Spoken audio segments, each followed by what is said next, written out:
Creo en la nada todoproductora, de donde salieron el cielo y la tierra, y en el Homo sapiens, su único rey y señor, que fue concebido por evolución de la mónera y el mono. Nació de la santa materia, bregó bajo el negror de la Edad Media. Fue inquisicionado, muerto, achicharrado, cayó en la miseria. Inventó la ciencia y ha llegado a la era de la democracia y la inteligencia, y desde allí va a instalar en el mundo el paraíso terrestre.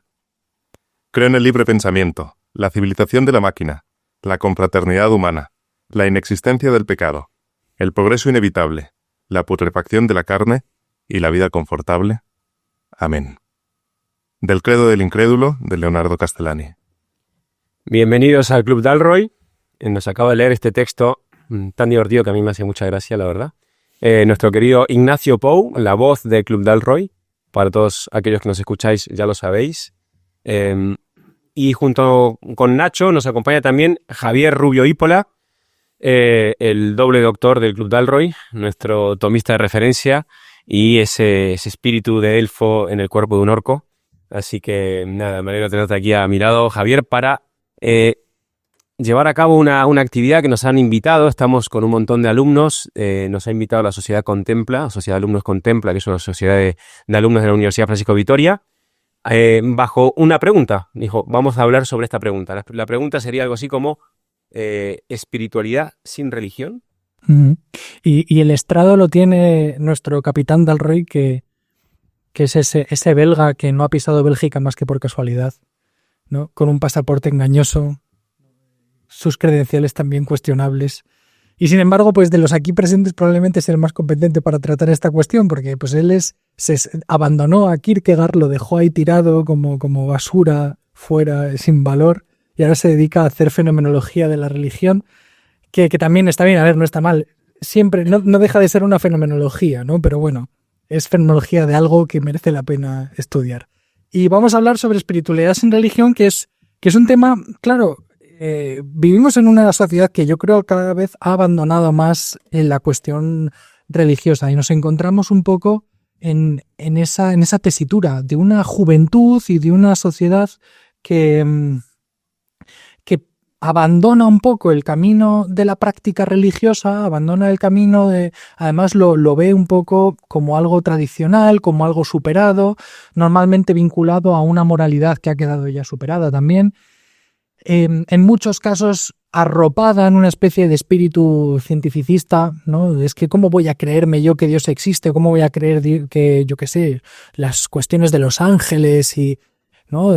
los sacramentos, si la ciencia ya ha demostrado, ¿no? La ciencia, ¿no? O sea, y luego nos encontramos a la vez con una especie de nueva proliferación de pseudofilosofías orientalizantes o de raíz oriental, incluso la resurrección de antiguos cultos paganos, ¿no? Yo me acuerdo que hace unos años saltó la noticia de que se estaban organizando en Noruega grupos para volver a recuperar la veneración de los dioses anteriores a la llegada del cristianismo, ¿no? De todos estos, pues Odín, Thor y demás, ¿no? Entonces, y el hombre moderno parece como que se encuentra en esta fase de ir poco a poco abandonando una religión que ha sido el componente fundamental y el núcleo de su propia cultura, porque no olvidemos que al menos hasta ahora todas las grandes civilizaciones, y esto lo explicó muy bien Arnold Toynbee y pues todos los grandes historiadores de la civilización, todas las grandes civilizaciones se han nutrido de una estructura nuclear religiosa que les ha dado contenido y les ha dado una vida cultural.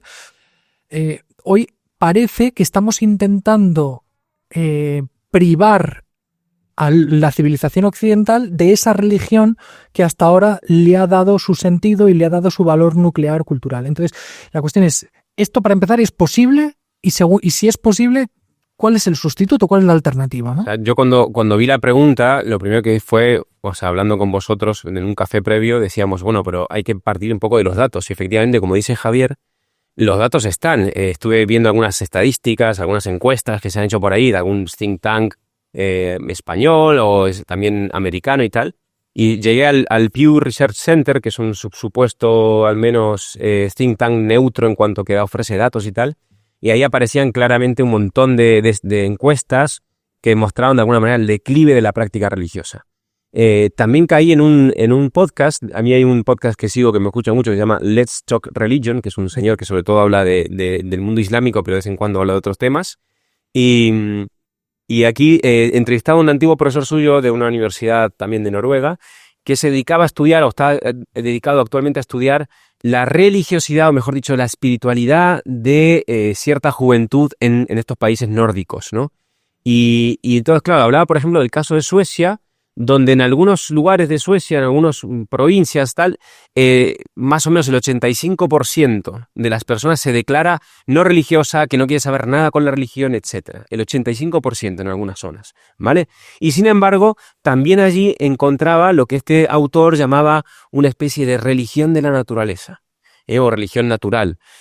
¿Por qué? Porque estas personas, claro, viven en un mundo, ahora hablaremos de él, ¿no? Un mundo de mucho ruido, de mucha acción, de mucho activismo continuo, donde faltan momentos de silencio, de introspección, de tal. Entonces, de repente, pues se encuentran continuamente acudiendo a fuentes de experiencia de la naturaleza, como puede ser el mar, en el caso de Dinamarca, o las costas, o puede ser también los bosques, ahí en Suecia, ¿no? Y allí en los bosques, pues de repente, pues tienen, o al menos transmiten, que allí encuentran cierta sensibilidad o ciertas emociones que echan de menos en su vida, que los conecta con la totalidad de la realidad. En fin, están viviendo una especie de espiritualidad que a mí me recordaba mucho al romanticismo, que por ahí son los temas que podemos tratar. Que ahí hay un punto, porque efectivamente las encuestas, a la hora de plantear preguntas sobre un credo específico, lo que constatamos es que al menos en la Europa, o lo que llamaríamos el Occidente, lo que son las religiones o las religiones tradicionales está bajando.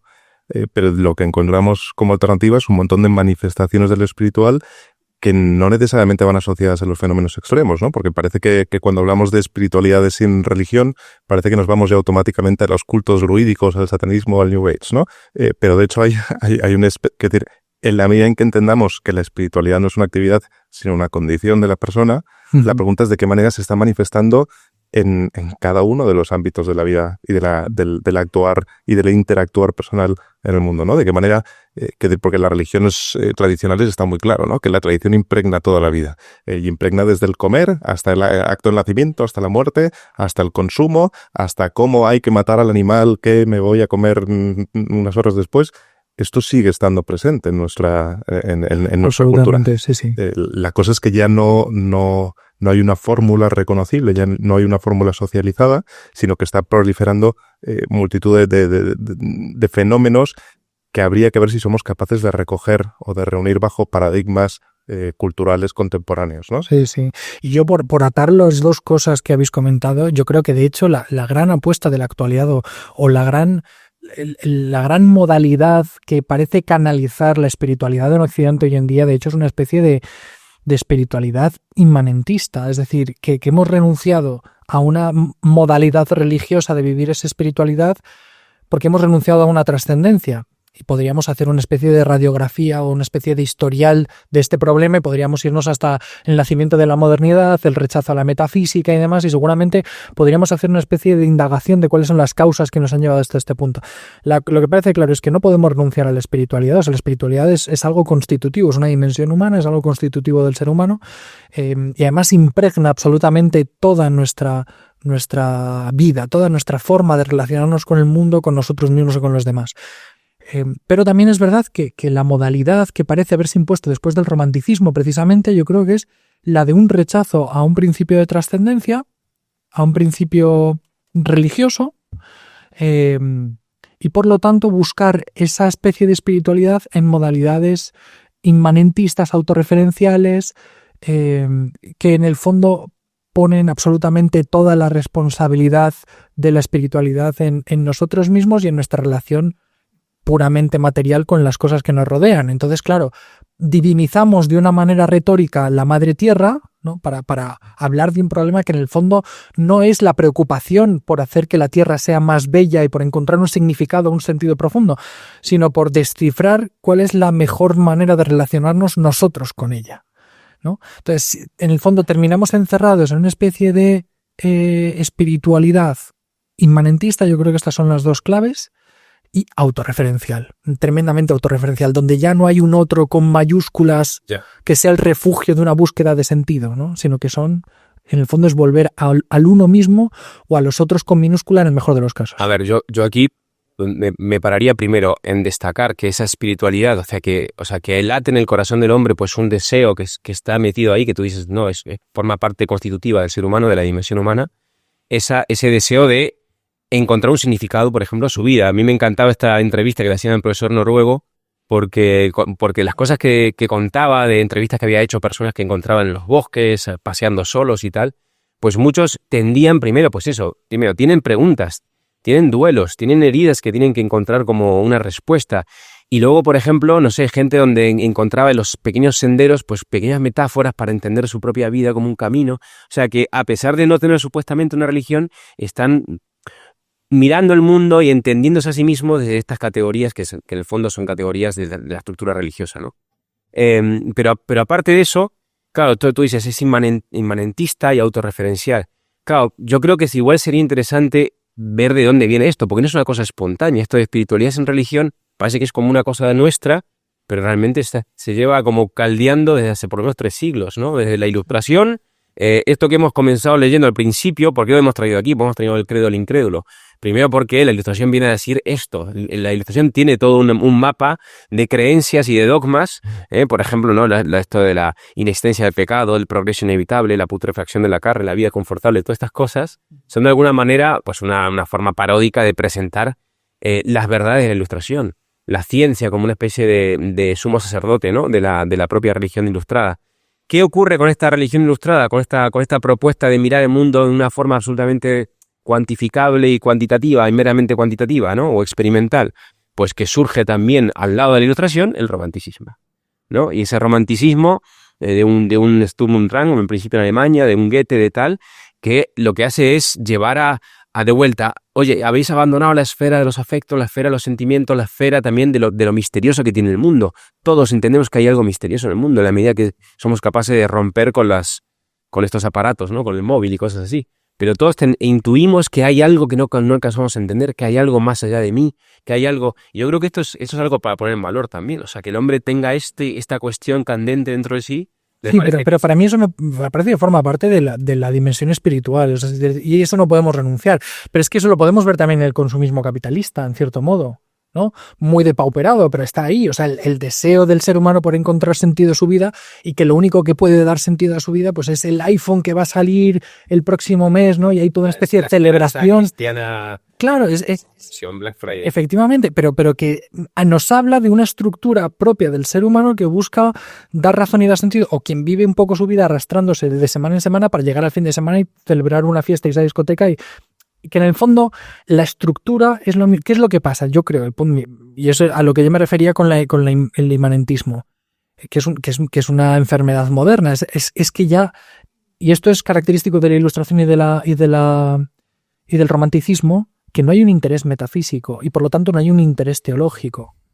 Es decir, es siempre el tratar de comprender cómo de alguna forma yo, con categorías humanas, porque la ciencia en definitiva es una ciencia del ser humano y para el ser humano, puedo tratar de desentrañar de la mejor manera posible este sentido. Y si no, en el romanticismo, con categorías igualmente humanas, de carácter cultural y nacional, cómo puedo desentrañar un poco este sentido.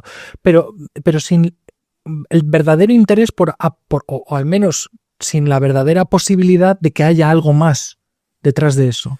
De hecho, a mí me gusta pensar que el romanticismo como un fenómeno somático, ¿no? ¿Qué es lo que le ocurre a la sociedad? ¿Qué es lo que le ocurre al hombre cuando le recortas esas respuestas que provenían de la tradición? Una tradición que ha sido puesta en crisis primero por la Reforma y luego por el principio de la evidencia científica, ¿no? Que es precisamente la negación de la tradición o de la autoridad como fuente de conocimiento. Entonces, ¿qué es lo que le ocurre a esa sociedad que culturalmente se ha recortado todas esas vías de acceso, de respuesta a esas necesidades del espíritu que se canalizan a través de la religión? Pues que empieza a somatizar.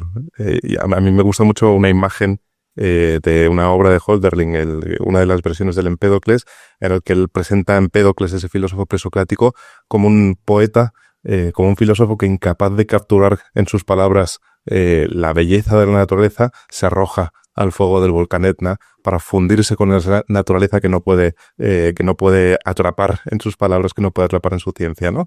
Entonces esa veneración hacia lo que está más allá de la ciencia, esa veneración hacia lo que está más allá del conocimiento que podemos alcanzar, de alguna manera es lo que nos está constantemente espoleando a ir más allá en el consumo, más allá en el conocimiento, más allá en una especie de búsqueda desesperada que no por haber negado que sea posible deja de ocurrirnos, ¿no? Sí, sí. Entonces esa conexión entre el romanticismo del siglo XVIII, XIX y ese consumismo que decimos hoy, que en cierta manera puede tener alguna conexión, ¿no? Dígase consumismo, dígase religiosidades o espiritualidades alternativas, de alguna manera son formas heterodoxas porque han sido desgajadas de una tradición, desgajadas de la posibilidad de recibir una tradición que canaliza eso de una manera contrastada y saludable, ¿no? Entonces vemos una proliferación de fenómenos que en el fondo son fenómenos somáticos de una respuesta que el hombre desea naturalmente, que el hombre busca, que el hombre percibe. Es verdad que hay personas más sensibles que otras, pero para la que no tiene una propuesta, para la que no tiene una hipótesis que verificar, ¿no? Y entonces vemos gente haciendo cosas raras por todas partes. Sí, sí. Y teniendo relaciones malsanas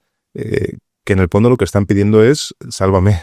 Sí. A ver, pero esto que tú dices del somatismo, del romanticismo, por ejemplo, esa parte, o sea, hay una respuesta muy saludable a una negación del individuo. Claro, bueno, muy comprensible, Bueno, sí, muy saludable. Saludable como reacción, la reacción es saludable. Aquí estás anulando al individuo, ¿no? La distorsión y el proyecto ilustrado del individuo es simplemente una parte más de un engranaje, de un mecanismo. Pero es una reacción que queda dentro del marco inmanentista. Ya, bueno, por lo que dice Javier, que también es un tema que por ahí podemos tratar, que es ante todas estas proliferación de espiritualidades, de propuestas y tal, a veces a mí lo que me falta es un genuino interés por la verdad. Efectivamente. Por decir, bueno, pues esto de dónde sale es, ¿no? Porque yo creo que hay una parte de mucha comodidad en aquel que dice, no, yo soy espiritual, yo no soy religioso, pero soy espiritual, ¿no? Esta idea, este mensaje, y yo lo he escuchado mucho en la facultad, yo creo que yo mismo lo he defendido en algún momento, pero es como muy cómodo, porque tú ahí, pues al final, ¿pero qué es ser espiritual? ¿Qué significa que seas espiritual? Que vibras ahí con las olas del mar. O sea, Sí. explica realmente, ¿qué significa? Esto es interesantísimo porque parece que hemos partido, ¿no?, nuestra experiencia del mundo en dos, precisamente porque esa búsqueda de sentido, que en el fondo es como la encarnación de nuestra espiritualidad y que yo creo que normalmente se canaliza en precisamente cómo nos relacionamos con el mundo, ¿no?, que es ese interés por la verdad y esa búsqueda del orden moral, que en el fondo, y entre ambos, la síntesis de ambos, que es un poco la experiencia estética completa. Pero claro, ¿qué es lo que pasa? Que hoy en día parece que hemos dividido y hemos fraccionado el mundo en dos trozos. Un trozo que dejamos un poco anclado en una especie de garantía racionalista que nosotros podemos dominar fácilmente y que nosotros podemos explicar fácilmente, ¿no? Y que muchas veces pues tiene que ver pues con las lógicas de consumismo, con las lógicas de nuestras profesiones laborales, un ámbito muy estricto, muy concreto de la realidad que manejamos fenomenal. Y eso es perfectamente lógico, perfectamente racional, ¿no? Y luego hay otro ámbito de nuestra relación con el mundo que, como no queda suficientemente explicado en este ámbito de competencias, lo dejamos completamente abandonado en una especie de jardín, pero no un jardín limpio y ordenado, sino una especie de jardín boscoso y desordenado, caótico, ¿no?, que es esa especie de irracionalismo religioso. Irracionalismo religioso. Porque si no tiene nada que ver con la razón, entonces no hay nada que decir. Y eso, claro, por un lado es frustrante y por otro lado anula el compromiso. Y te encuentras con el típico señor que dice, no, pues si yo soy ateo, pero me voy a los pasos de Semana Santa y soy costalero. Y para él no hay absolutamente ningún tipo de contradicción. O no, yo soy ateo, yo no creo que Dios exista, yo rijo, toda mi vida se rige por una especie de racionalismo, pero claro, luego me meto en la tienda de las piedras y es que la amatista rosa hace que yo esté más alegre, ¿no? Dices, a ver, ¿de qué estamos hablando exactamente? ¿No? O no, es que yo soy muy racionalista y todo lo someto, y la ciencia, y qué dice la ciencia, y los científicos y los expertos y demás, pero luego, pues es que claro, yo cuando practico el yoga con mi yogi, pues siento energías y vibraciones, ¿no? Entonces, ¿de qué estamos hablando exactamente? Con todos los peligros que esto implica, porque sin ubicarse dentro del contexto de una tradición religiosa, las tradiciones religiosas tienen una ventaja, que es que el hecho de estar socializadas implican un contraste. Efectivamente. Implica que no se viste de espiritualidad, no se viste de religiosidad, cualquier cosa que a mí se me ocurra, ¿no? Porque de repente tengo un director espiritual, o tengo un imán, o tengo un rabino que me dice, ¿pero qué dices? ¿No? Fíjate, piénsalo 2 veces. Mira esto que han pensado los antes que tú. ¿No? Entonces, ese irracionalismo religioso que es un fruto, que es una consecuencia de ese negar la racionalidad al fenómeno de la religión, lo único que hace es que la religión se convierta en un fenómeno que se canaliza de manera irracional, Bueno, con todo su potencial para bien y para mal. De hecho, estaba pensando justo que ahora que te escuchaba, Nacho, en cómo en la tradición católica, en una tradición además de espiritualidad católica, que es la de San Ignacio de Loyola, el papel que juega ahí es el discernimiento, ¿no? O sea, que hay todo, o sea, que no es, o sea, algo que está llamado a la vida espiritual, al trabajo, a la vida espiritual, pues también tienes ahí pues una vivencia integral de no renuncia a la razón, que no renuncia tampoco a la tradición, que no renuncia al contraste. Entonces, claro, yo creo que ese por ahí sería un tema interesante para... Es que antes del abandono de la metafísica hay una exigencia respecto a la razón respecto a la teología, de genuina razonabilidad. Por supuesto que la teología se basa principalmente en revelación, en todas las grandes religiones monoteístas y en todas las grandes tradiciones religiosas que conocemos. Pero hay un criterio de razonabilidad. Y es un criterio de razonabilidad que al menos dentro del catolicismo, es decir, dentro de nuestra civilización, ha sido importantísimo. Y lo vemos desde San Agustín hasta Santo Tomás de Aquino y demás. El abandono y esto todavía está presente en San Ignacio de Loyola, por supuesto, ¿no? Pero el abandono paulatino y cada vez más claro de esta metafísica como el horizonte de verificación de esa racionalidad hace que cada vez nos desapeguemos más de la teología y de la metafísica como explicaciones válidas del mundo, y por lo tanto todos aquellos ámbitos de nuestra vida y de nuestra historia que están más cerca de lo espiritual que de lo material, lo circunscribimos al misterio o a esta especie de irracionalidad religiosa, hasta el punto de que te encuentras con que, no, a mí me pasa mucho. Cuando a mí me presentan como doctor en filosofía y doctor en teología, cuando me dicen lo de doctor en teología, yo me encuentro alguna vez con algún señor que me dice, a mí eso de teología me suena como a brujería o me suena como a chamanismo o algo así, ¿no? Y claro, y luego te encuentras con que ese señor pues practica Reiki con toda naturalidad y a lo mejor se cree que en el jardín de su vecina está enterrada la espada del arcángel San Miguel. Es que estas cosas te las encuentras, ¿no? ¿Y esto a qué responde? Pues en el fondo yo creo que responde a una fractura, a una ruptura de quién es el ser humano, o sea, de las dimensiones del ser humano respecto a la realidad. Un abandono de la metafísica que conlleva una transformación de la teología como algo puramente supersticioso y por lo tanto la necesidad de reemplazar epistemológicamente con otra serie de explicaciones aquello que de suyo la metafísica y la teología tienen que explicar, ¿no? Y entonces te encuentras pues con todas estas explicaciones absolutamente no sé, delirantes de ciertos fenómenos, ¿no? Y incluso con la no aceptación de distintas partes de la vida, ¿no? A mí me hace mucha gracia lo que cuesta, a mí al menos en clase cada vez, explicar la dimensión espiritual del ser humano. O sea, lo que cuesta que el alumno estándar de aquí de España del siglo XXI acepte, obviamente si no tiene una tradición familiar religiosa, acepte que la espiritualidad es una dimensión del ser humano. Pero en parte porque resulta relativamente sencillo irse a los ejemplos, ¿no? La gente que hace Reiki o la gente que compra piedras o la gente que abraza árboles, ¿no?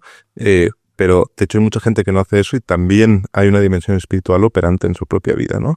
Hablábamos el otro día comentando temas para ese encuentro, ¿no? De decir, ¿no? Porque hay gente que hace retiros de silencio una semana y se va por ahí a subirse a una roca y meditar en la naturaleza, ¿no?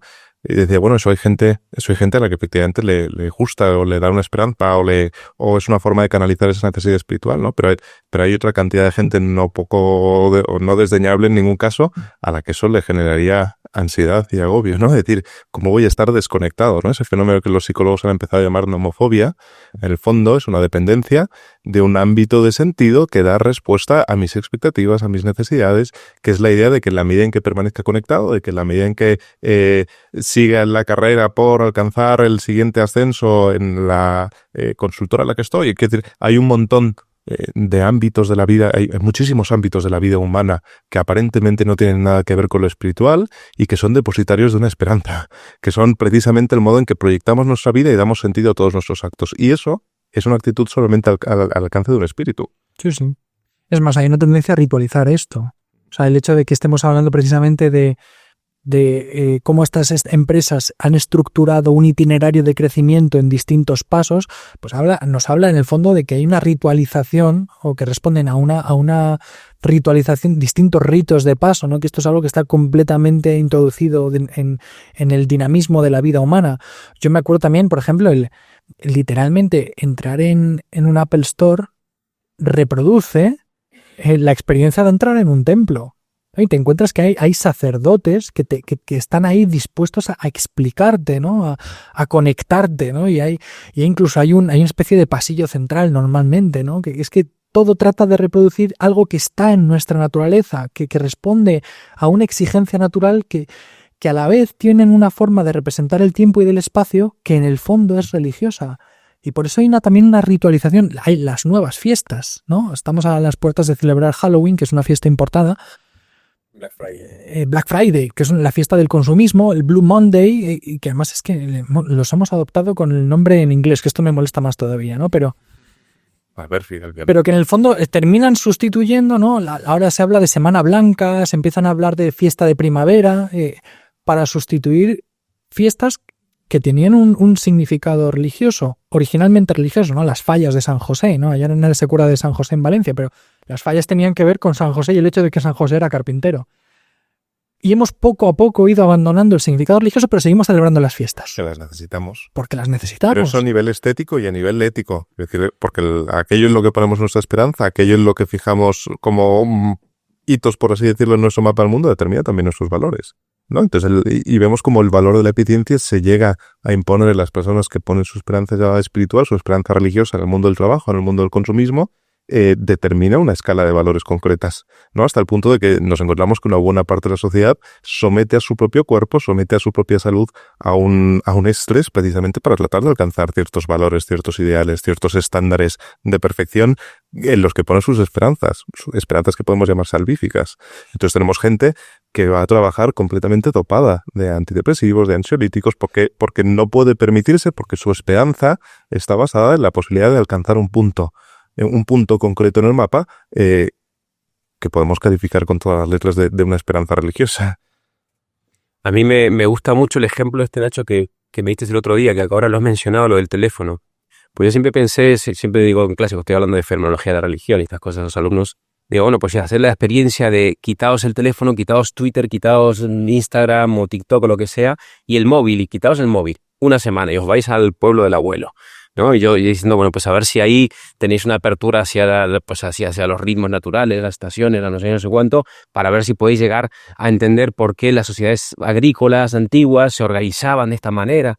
Bueno, y entonces Nacho me decía, ojo, porque lo que te produce a veces no es una conexión con la naturaleza, un momento de introspección, un momento de recogimiento, sino ansiedad, angustia. Porque el móvil y el sistema, por ejemplo, de las redes sociales puede ser una especie de espacio sagrado donde tú te mueves, donde la vida tiene sentido, donde tienes tus esperanzas puestas, donde las relaciones tienen significado, claro, porque lo sagrado, lo que significa lo sagrado es eso, un marco en el cual está lo verdadero, lo real, lo importante, lo que para ti tiene un valor fundamental, lo que significa el centro de tu mundo. Entonces, claro, igual el centro de nuestro mundo es nuestro móvil. Por eso cuando no está, estamos perdidos, estamos desorientados, estamos con angustia.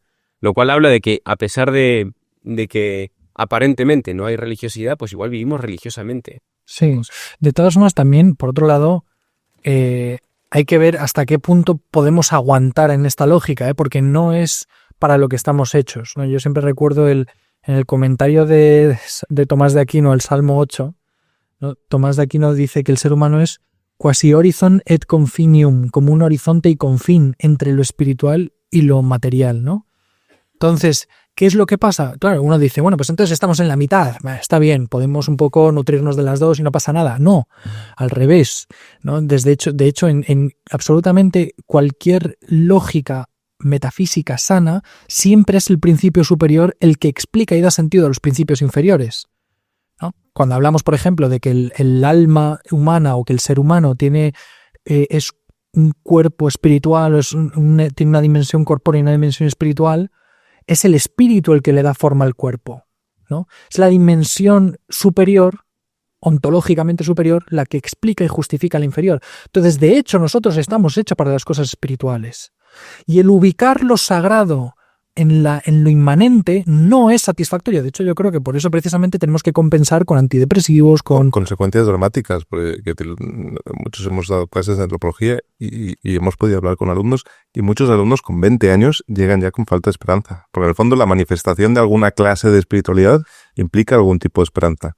Pero en la medida en que vamos constatando que las cosas no cumplen, que las cosas no responden, que mi vida sexual no cumple, que el último móvil tampoco cumple, que me aburre la serie de Netflix, lo que esto va dejando de pozo en nuestro corazón y en nuestra manera de relacionarnos con el mundo es un reverso peligrosísimo, que lo estamos viendo. Sí.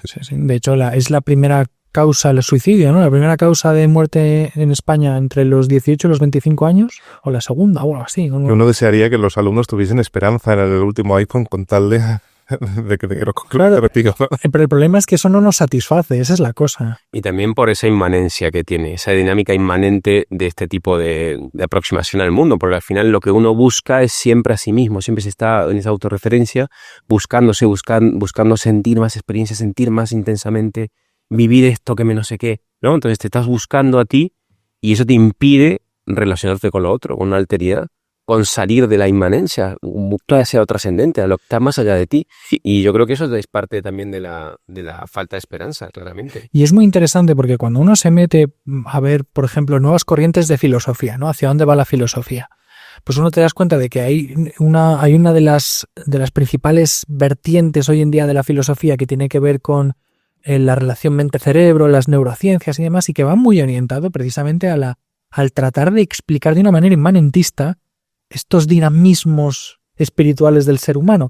Y luego cuando te fijas en el segundo foco de interés de la filosofía hoy en día, que tiene mucho que ver a veces con transhumanismo y con...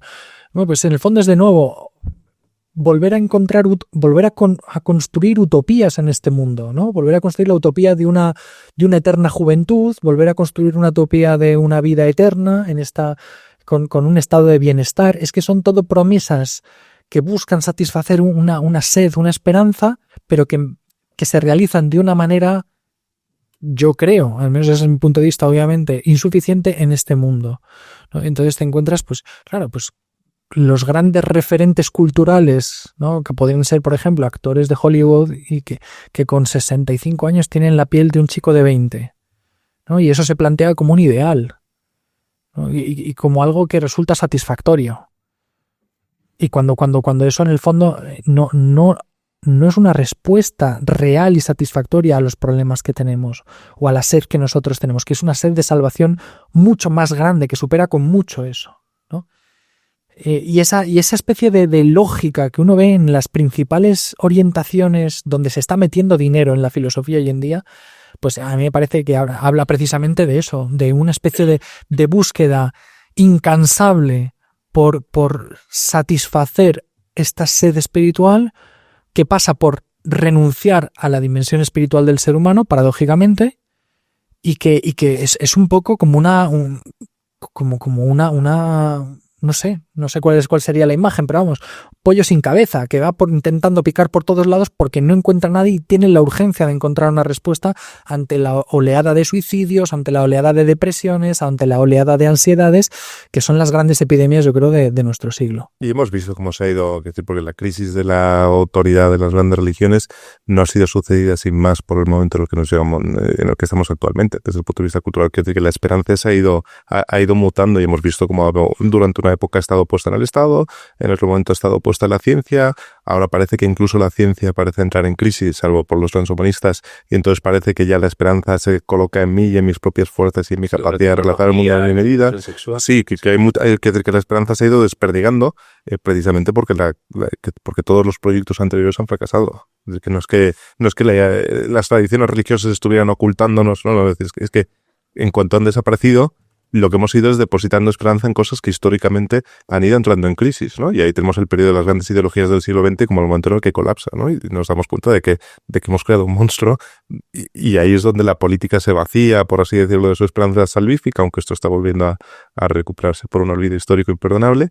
Pero lo que sucede no es que de repente desaparece la esperanza, es que se pasa a poner en el ámbito de la ciencia, es que se pasa a poner en el ámbito de la tecnología, es que se pasa a poner en el ámbito de la medicina como aplicación de esto a la cuestión de la salud, ¿no? Entonces vamos viendo cómo vamos probando cosas históricamente y no nos satisfacen, que es exactamente lo mismo que nos ocurre a nivel personal, ¿no? Y por eso esa falta de compromiso con la propia espiritualidad, porque de hecho nada cumple, nada Claro. contiene esa promesa.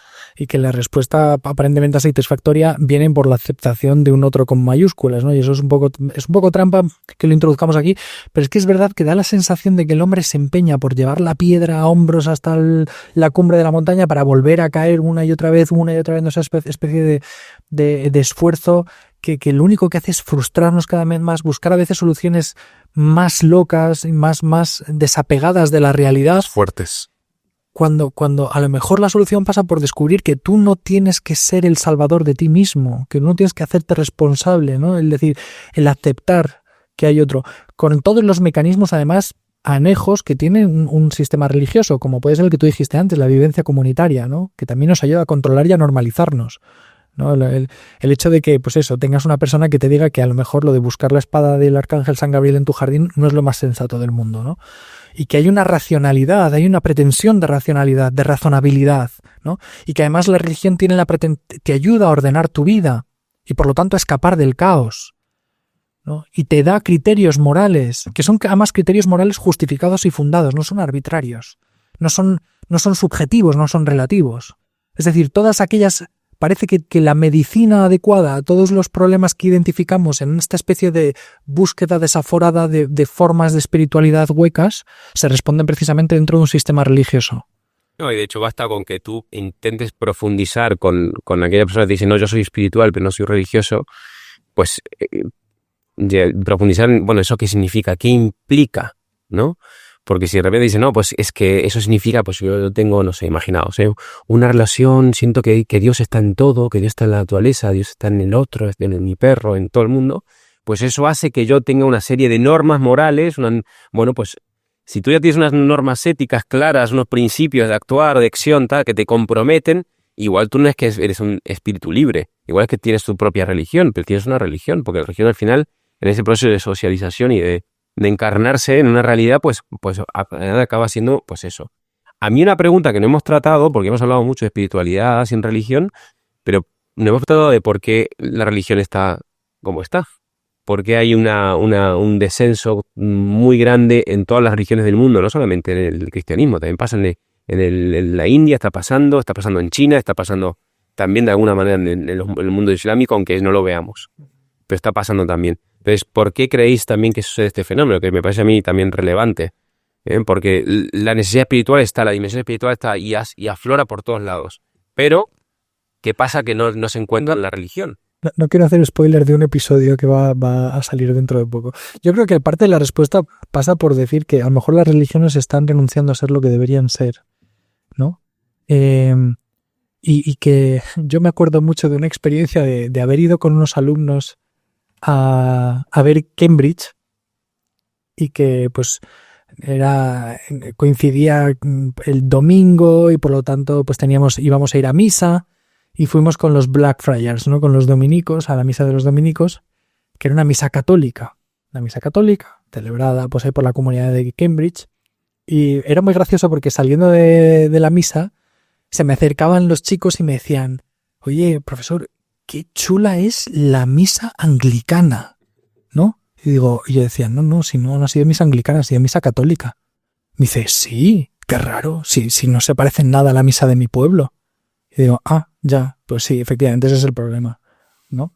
El problema es que a lo mejor hemos renunciado a ser lo que deberíamos ser y a celebrar como deberíamos celebrar y a vivir como deberíamos vivir, ¿no? En el fondo pensemos que una religión supone un mito, supone una liturgia y por lo tanto una estética el mito supone también dogmas y por lo tanto verdades, y también supone una moralidad, ¿no? Y ahí está la gran triple respuesta a la sed de verdad, de bien y de belleza, ¿no? En el dogma, que es mito, o que es formulación del mito, en la liturgia, que es celebración, y es estética y es belleza, y la moralidad, ¿no?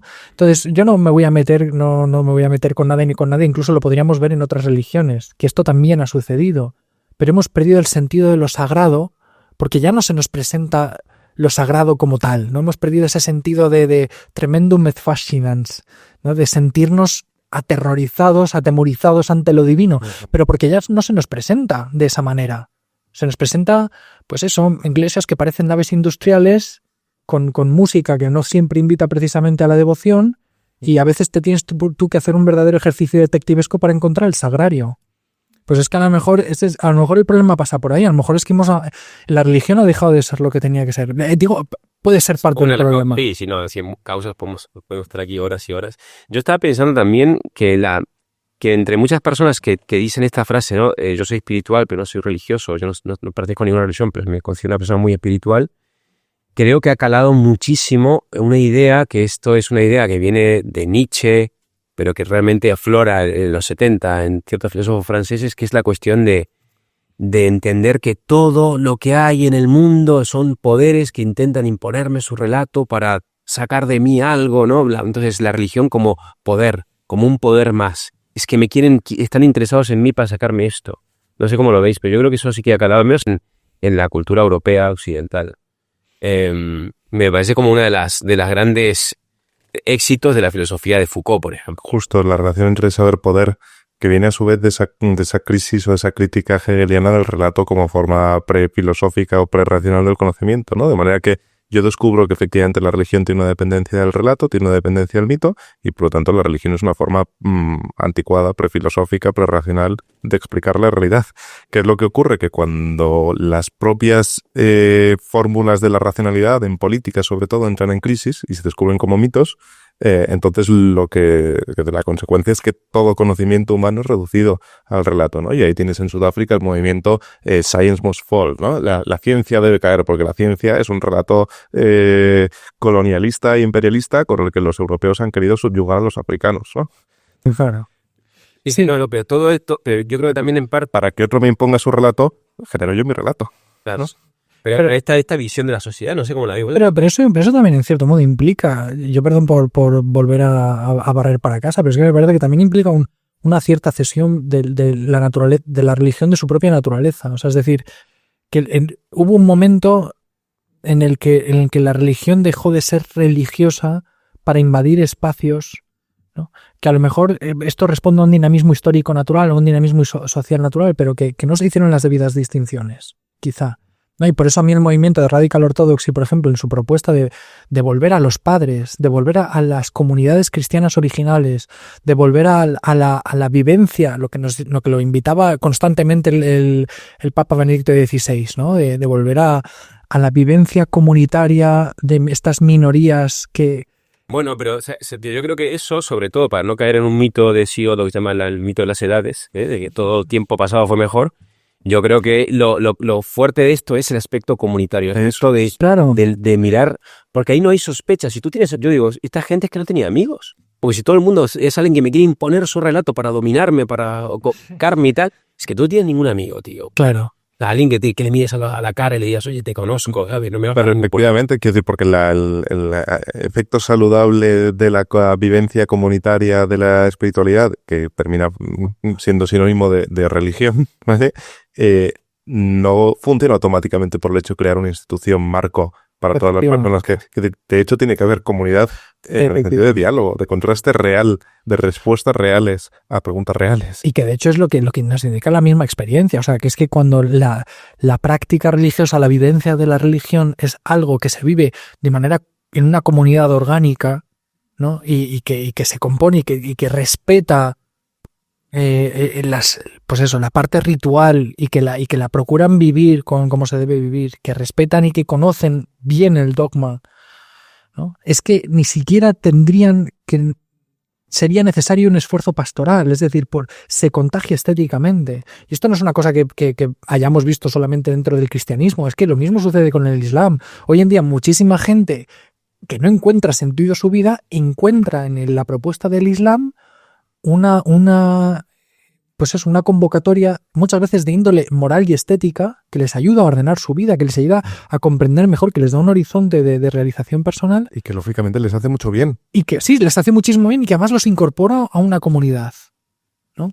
Entonces, de nuevo, yo creo que también el hecho de que se nos haya convencido de que la religión es una dinámica de poder y demás, probablemente también pase porque en cierto modo haya dejado.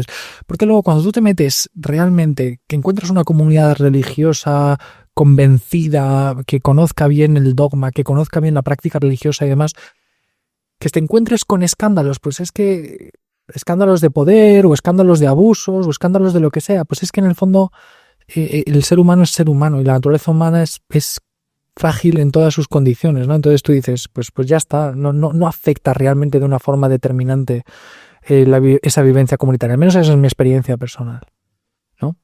Entonces yo no sé hasta qué punto Foucault o esta filosofía actual hubiera tenido mella realmente en las estructuras religiosas si las religiones no hubieran cedido en buena parte. Claramente ha habido una fragmentación, ha habido una ruptura ahí, lo que tú dices. Yo creo que nos podemos además quedar un poco con eso, ¿no? Al final, entender la dimensión espiritual del hombre como ese anhelo y esa dirección de su existencia hacia el bien, hacia la belleza, hacia la verdad, y cómo la religión de alguna manera pues busca dar respuesta a esto desde una tradición que además ha sido contrastada, que forma parte de una historia y que forma parte sobre todo de una vida orgánica, una vida de tú a tú que se ha ido haciendo, ¿no? Luego ya otra cuestión sería hablar de las religiones y todas las religiones son iguales, eso es lo mismo, ¿no? Que es algo generalmente que dice la gente muy espiritual. Pero y sobre todo de la salida de ese marco inmanentista, que es el reconocimiento de la realidad como simbólica, ¿no? Porque que al final es lo que distingue al marco inmanentista del fenómeno de las religiones, que es la idea de que las cosas son y de hecho pueden satisfacernos en la medida en que entendamos de qué manera nos conducen a aquello que hay más allá de ellas. Porque efectivamente yo, si pongo mis esperanzas en comer en un sitio concreto, pues efectivamente no me va a satisfacer, ¿no? Y sin embargo puede que en la medida en que participe de eso, con la mirada puesta en aquello que hay más allá, ¿no? En aquello que significa, en aquello que tiene que ver con los bienes que de verdad mi espíritu apetece, que de verdad mi espíritu busca, de repente yo pueda reconocer eso en conexión con el más allá, en conexión con lo trascendente, en conexión con el misterio, en conexión con el bien, con la belleza, con el amor, y de repente la misma realidad puede satisfacerme. Por eso el hombre espiritual, cuando está bien orientado, hace las mismas cosas, pero su vivencia de la realidad es totalmente distinta. Y eso depende de reconocer que la realidad es simbólica, es decir, que el relato es verdadero, que el relato me puede decir algo verdadero sin ser una explicación científica de la realidad. Que para mí es el punto de salida que la posmodernidad ofrece. Pues la posmodernidad ha reconocido lo que el moderno no reconocía, que todo es relato. Es que incluso la ciencia, la pretendida visión cientificista de la realidad es en buena medida relato. Lo que tenemos que hacer es darle una vuelta de tuerca más. Es decir, bueno, es que el relato puede ser verdadero. Claro. Sí, y aplicar la crítica al relato, que es lo que hace Leonardo Castellani con este credo del incrédulo, que es una forma de denunciar las creencias, el aspecto mítico y el aspecto mítico del proyecto ilustrado, que a mí me hace muchísima gracia. Bueno, vamos a pasar a recomendar alguna cosa. No sé si a veces tenéis aquí recomendaciones que queráis compartir para la gente del Club Dalroy. A mí, por la vía histórica de cómo se llega a producir ciertas crisis y cómo se llega a desplazar esa esperanza del ámbito de la religión históricamente primero el ámbito de la política, me gusta mucho un autor que es William T. Kavanaugh, estadounidense, a quien fui a ver hace un año a Chicago, y tiene un libro titulado El mito de la violencia religiosa, que es ese momento de las guerras de religión en el que entra en crisis, por así decirlo, la teología o las discusiones teológicas como metadiscurso, como discurso amplio del que dependen todos los demás saberes, y por lo tanto la teología, el resultado es que en Europa la teología queda desplazada como explicación de la realidad, con los subsiguientes desarrollos que acaban desplazando la esperanza del Estado a otros ámbitos de la actividad humana. Y luego desde el punto de vista filosófico, diría más filosófico que teológico, a mí me gusta mucho el libro de Giussani sobre el sentido religioso, que es un libro breve, muy interesante, lleno de intuiciones espectaculares. Es verdad que no siempre es un libro sencillo por aquello del hablar insólito que tienen nuestros queridos amigos, los amigos de Juan Serrano. Javier, ¿tú tienes Luego, algo? sí. A ver, yo debería decir, para empezar, que hay muchos libros que hablan sobre proyectos de espiritualidad sin religión. O sea, de hecho, no lo hemos mencionado, pero hubo una época que este filósofo Alain de Botton estuvo ahí promoviendo una especie de religión laica, ¿no? Y ha habido muchos intentos en ese sentido. Y hay muchos libros que exploran la posibilidad de integrar o de construir una especie de vivencia espiritual sin religión. Pero yo me acordaba ahora, precisamente, mientras íbamos hablando, de una conferencia que dio Joseph Ratzinger, la última como Papa, Benedicto XVI, en Subiaco, ¿no? En la casa fundacional de los benedictinos, en 2005, que se tituló después La crisis de las culturas. Y que hablaba precisamente, es un discurso que luego creo que se publicó en algunos lugares como una especie de pequeño ensayo, que habla precisamente de la crisis del cristianismo, de la relación entre ilustración y romanticismo con el cristianismo, de cómo el cristianismo se ha podido vaciar o más bien cómo la civilización occidental se ha ido vaciando de contenido y de cultura a medida que ha ido perdiendo la referencia al sentido religioso, y cómo el cristianismo es capaz de afrontar ese proceso de empobrecimiento pues eso, volviendo a sus raíces y con una respuesta suficientemente religiosa. Yo traería un par de pelis. Una de ellas es más bien una expresión de esta cuestión. Pero claro, no es paródica. Yo la veo en clave paródica. Se llama Captain Fantastic, ¿no? Que actúa... Sí. Que es graciosa porque, claro, ahí son 7 piscistas, no sé qué, no sé cuánto, pero festejan el nacimiento de Noam Chomsky. Exacto, el cumpleaños de Noam Chomsky, es como la Navidad para ellos. Bueno, es una cosa muy graciosa. Y luego otra película donde de alguna manera desarticula esta idea vaga y a veces peligrosa de la espiritualidad en religiones hacia Rutas Salvajes, que de hecho salió también en un podcast, la mencionó Pablo Martínez de Guita. Sí. Pues es genial porque ahí te muestra, pues eso, el romanticismo detrás de esta intuición que tiene una parte de verdad y una parte de verdad, de falsedad que hay que moderar, que hay que indagar. A mí me gusta mucho saber, porque además es que es genial. Habla de la rotundidad del valor metafísico del mundo y cómo la realidad es tozuda. Sí, totalmente. Y luego como libros, hay un librito que a mí me gusta mucho porque es una respuesta judía a esta fragmentación de la modernidad. De dividir al hombre en dos partes, ¿no? El hombre y quitar la metafísica y, en fin, todo lo que hemos hablado aquí, que es La soledad del hombre de fe, de Joseph Soloveitchik. Es un ensayo cortito, muy breve, donde es un ensayo antropológico, pero donde el pensamiento judío intenta de alguna manera recomponer pues esta rotura de la modernidad, que a mí me gustó mucho ese ensayo. Y ya sin más, pues yo creo que ya con esto lo dejamos, ¿no? Uh-huh. Muchísimas gracias. Nada. Hasta pronto, gracias. Queridos amigos del Club Dalroy, muchas gracias por escuchar este episodio. Os animamos, si no lo habéis hecho ya, que os suscribáis a nuestros canales en Spotify, en YouTube, donde pronto empezaremos también a publicar algunas entrevistas y contenidos interesantes. Y por supuesto que si creéis que este episodio puede interesarle a alguien que conozcáis, que nos ayudéis a darlo a conocer. Y también que nos pueden seguir en redes sociales, Twitter, Instagram, y escribirnos cuando quieran.